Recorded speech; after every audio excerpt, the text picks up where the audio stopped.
Hello friends, welcome to சமையல் வாசம். இன்றைக்கி நம்ம சேனலில் வெற்றிலை மோர் எப்படி செய்கிறதுன்னு பார்க்க போகிறோம்.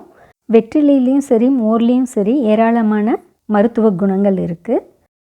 வெயில் காலங்களில் மோர் எடுத்துக்கிறதுனால உடல் வெப்பத்தை குறைக்கிறதுக்கு ரொம்ப யூஸ்ஃபுல்லாக இருக்கும்.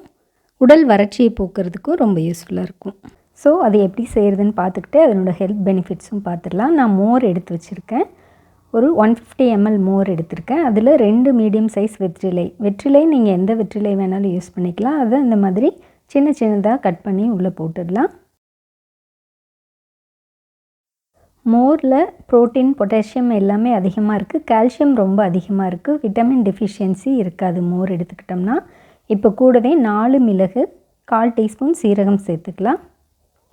கல்லுப்பு கொஞ்சம் சேர்க்குறேன். நீங்கள் டேபிள் சால்ட் வேணுனாலும் சேர்த்துக்கலாம். சேர்த்துட்டு இதை இப்போ நல்லா அரைச்சி எடுத்துடலாம். வெற்றிலை, மோர், மிளகு, சீரகம் இது எல்லாமே அஜீரண கோளாறுகளை சரி செய்யும். பாருங்கள், இப்போ நல்லா அரைச்சி எடுத்தாச்சு. வெற்றிலை பார்த்திங்கன்னா இருமல், சளி, ஆஸ்துமா, அல்சர் போன்ற எல்லா பிரச்சனையும் சால்வ் பண்ணிடும். இப்போ நம்ம வடித்து எடுத்துக்கலாம்.